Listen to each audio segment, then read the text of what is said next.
Hello চ্যাম্পিয়নরা, আসো আজ দেখে নি দ্য থার্ড লেভেল জ্যাক ফিনি রচিত এমন একটা গল্প যেটা অতীত, বর্তমান আর ফ্যান্টাসিকে এমনভাবে মিশিয়েছে যে বোঝাই যায় না কোথায় রিয়ালিটি শেষ আর কোথায় কল্পনা শুরু।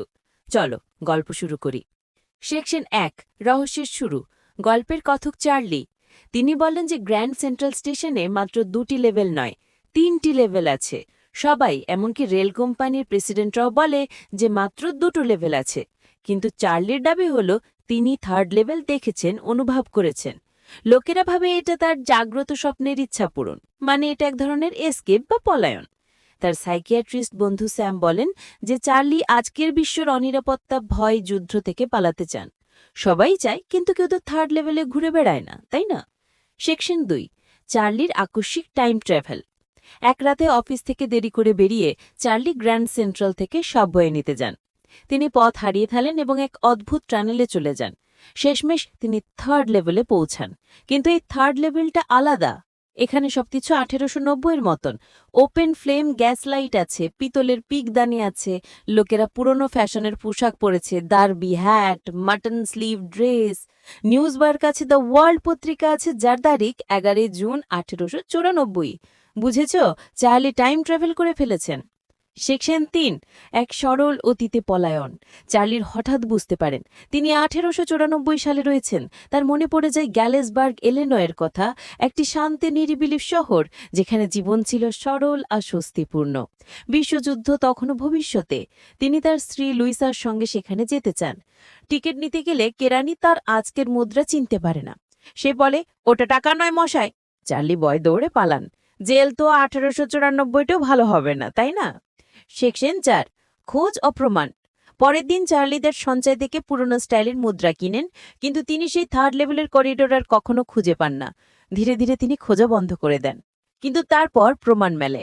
এক রাতে তার স্ট্যাম্প কালেকশনে তাকাতে গিয়ে চার্লি একটি ফার্স্ট ডে কাভার দেখতে পান, যেটি ১৮৯৪ সালের, ঠিকানা তার দাদুকে। এর ভিতরে একটি নোট পাওয়া যায়। নোটটা স্যামের, সেই সাইকিয়াট্রিস্ট বন্ধুরই। স্যাম লিখেছে এদের সেও থার্ড লেভেল খুলে পেয়েছে এবং সে ১৮৯৪-এর গ্যালিসবার্গে বাস করছে। সেখানে একটি খড় খাদ্যের ব্যবসা শুরু করে। স্যাম চার্লি আর লুইসাকেও সেখানে আসতে বলে। প্লট টুইস্ট, জানা যায় স্যামও পুরনো মুদ্রা কিনেছিল এবং সে এসকেপ করে গেছে। সাইকিয়াট্রিস্ট যে চার্লির এসকেপের তথ্য পেমরিয়ে দিচ্ছিল, সে নিজে পালিয়ে গেছে। সেকশন ৫, মূল বিষয়বস্তুর বার্তা। এবার এখানে কি বার্তা আছে? ১, বাস্তবতা থেকে পলায়ন। গল্পটি প্রশ্ন করে, আধুনিক বিশ্বের টেনশন থেকে পালানো কি ভুল? সবাই কি কোনো না কোনো থার্ড লেভেল খুঁজছে? স্ট্যাম্প কালেকশনও এক ধরনের এসকেপ। ২, সময় আর স্থানের মিলন। গ্র্যান্ড সেন্ট্রাল স্টেশন এমন একটা জায়গা হয়ে যায় যেখানে সময় আর স্থান পিটিয়ে যায়, অতীত বর্তমানের ভিতরেই থাকে।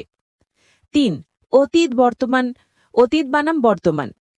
১৮৯৪ সরল শান্তিপূর্ণ জীবনকে আজকের জটিল উদ্বিগ্নপূর্ণ জীবনের সঙ্গে তুলনা করা হয়েছে।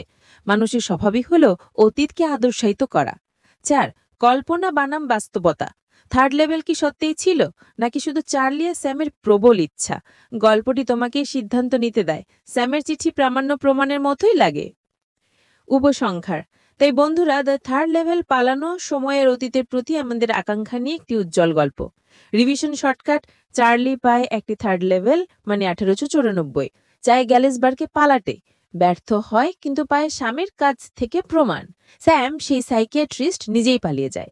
থিমস: এসকেপ, টাইম স্পেস মেক্স, অতীতকে আদর্শায়িত করা।